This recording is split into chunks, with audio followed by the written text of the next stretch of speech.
Hello mga kaligalig! Ako nga ulit po pala, si Gali. Sa araw na ito, mamimili tayo sa Costco dito sa Taiwan.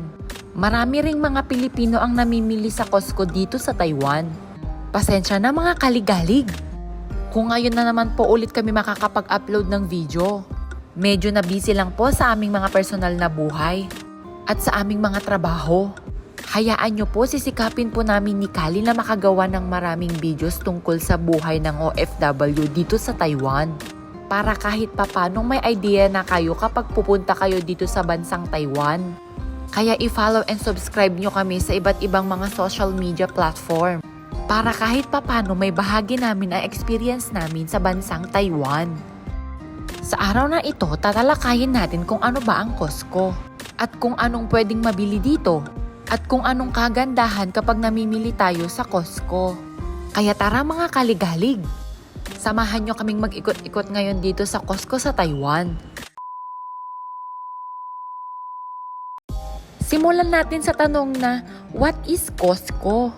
According to my research, Costco Wholesale is a membership warehouse club that provides members with quality goods and services at the lowest possible prices. 11 bansa lang ang merong Costco.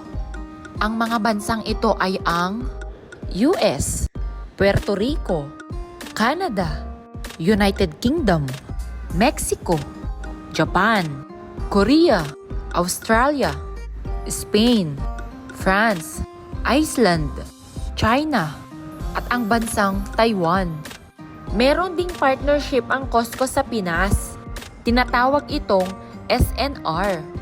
Pero sa videong ito, pag-uusapan natin kung anong meron ngayon dito sa Costco sa Taiwan.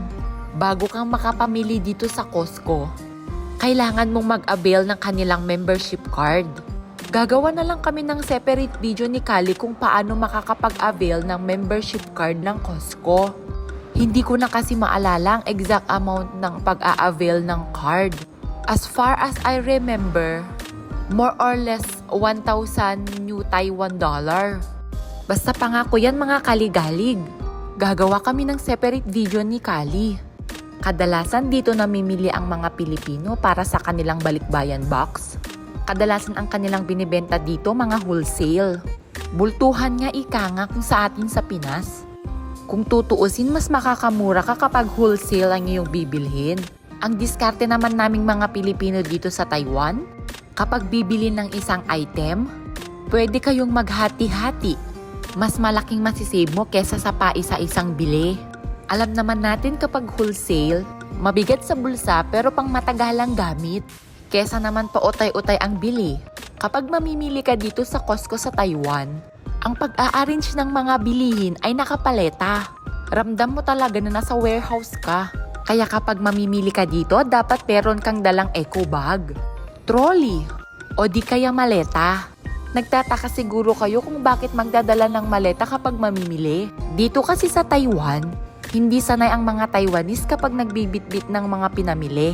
Pansin ko ang mga tao dito, doon sila sa mga bagay na hindi sila nahihirapan sa pang-araw-araw nilang buhay. Kaya normal lang mga nakamaleta dito, mamili sa mga grocery, sa mga mall, sa mga public transportation, at sa mga naglalakad sa mga kalsada. Nagdala talaga kami ng medium size na maleta ni Kali noong namili kami sa Costco dito sa Taiwan. Makikita naman dito sa mga tapat ng mga items ang kanil-kanilang mga price. Dito nga makikita natin ang mga malalaking sabon, mga kagamitan sa bahay. Pansin namin ni Kali ang mga gamit dito pang heavy duty. Maganda ito para ipabagahe sa Pinas. May mga item dito na hindi ako familiar kung paano gamitin ito. Meron din silang mga helmet dito sa Costco. May mga accessories din. Dito na part makikita naman natin ang mga fresh bake nilang mga tinapay. Kadalasan sa aming mga Pilipino dito sa Taiwan, namimili kami para pangkain namin ng break time sa company. May mga iba't ibang klase din sila ng mga bread. Kapag nakakita ka na ng ganitong container na ang laman ay tinapay, matik yan binili sa Costco. Sa sobrang dami may pang 1 linggo ka ng merienda. Sa mga mahilig mag-bake ng mga cakes dyan, may mabibili ka ng pang madamihang sliced almonds. Sa mga mahilig sa chocolate dyan, May mabibili ka dito na chocolate chips. Masarap itong papakin o pang-topping sa mga cupcakes. Dito naman tayo sa mga chocolate drinks. Meron ditong Swiss Miss. Ang kadalasan kong binibili ay itong Ovaltine. Meron din silang mga nakasashe na Swiss Miss. Kadalasan binabaon ito sa company. Makakabili ka na rin dito ng bottle ng Hinge Tomato Ketchup. Sa mga mahilig sa maanghang dyan, ito ang Sweet Red Chili. May mabibili ka na din na sulit na mga tumbler dito. Kadalasan tuwing pack mo sila mabibili. Sa halagang 835 NT, makakabili ka na ng 6 na peraso na Spam Luncheon Meat. Dito na part makikita ang mga nagkakalakihang mga chips. May mga vegetable chips, mga seafood flavors, at mga common chips. Meron din silang pampasalubong na mga sabon. Sa isang pack na yan, magkakaroon ka na ng 8 cent ng body soap. Sa mga mahilig na magluto dyan, marami kang pagpipilian ng mga appliances dito sa Costco. Bukod sa mura na, sulit pa. Sa halagang 2,599 NT, sa isang appliances, meron ng 7 cooking function. Meron din dito ang iba't ibang mga flavor ng mga nakalatang biskwit. Dito sa Costco, may mga benta din silang mga jewelries.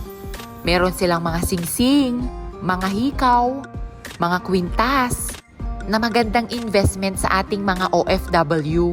Sabi nga nila dito sa Taiwan, na ang Taiwan Gold daw ay purong ginto. Meron din silang iba't ibang klaseng mga gadgets dito. Mapa-latest iPhone man, o di kaya mga laptop. Pwede mong i-check ang mga features ng mga laptop. Maganda itong pangpasalubong sa mga estudyante sa Pinas. Dito naman makikita na natin ang iba't ibang mga klase ng mga chocolates. Talagang pangmaramihan ang mga bundles ng mga chocolates dito. Maganda itong hati-hatiin para balance kapag ipapabahagi sa pamilya natin sa Pinas. Meron dito mga Twix, mga Snickers, at mga Kisses. May mga iba't ibang klaseng mga nuts para sa mga matatanda. Ito na ang napamili natin for today's video mga kaligalig. Marami pang mga iba't ibang klaseng mga items dito sa loob ng Costco. Magagamit natin sa pang-araw-araw o di kaya pwedeng ipabagahe. Kapag nakaramdam naman kayo ng gutom pagkatapos ninyong mamili dito sa Costco, meron silang food court dito sa loob. Makikita mo pa kung paano i-prepare ang inyong mga foods. Meron silang baked potato with spicy sauce. Ang paborito ko ang bulgogi. Meron din silang pizza. Meron din silang fish steak at ice cream. Dito, only din ang mga soft drinks. Sabihin mo lang sa counter na mag-a-add ka ng drinks. Kapag tapos ka ng kumain, ikaw mismo ang magliligpit sa iyong pinagkainan. Ang kagandahan dito, ikaw mismo ang kukuha ng iyong drinks. Nakabase na sa'yo kung gaano karami ang iyong kukunin. At kahit ilang beses kang kumuha ng iyong drinks. Meron din silang drinking fountain at comfort room dito sa loob ng Costco. Ito ang aming receipt reveal mga kaligalig. Kapag lalabas ka na dito sa Costco, chine-check nila ang receipts ng mga pinamili mo. Dito na nagtatapos ang ating video mga kaligalig. Sana nag-enjoy kayo sa araw na ito. Suportahan nyo kami sa iba't ibang mga social media platform. Ako nga ulit pala si Galig. Maligalig sa kainan, maligalig sa galaan, at maligalig sa mga pangarap. Hanggang sa susunod na video, salamat sa panonood. Paalam!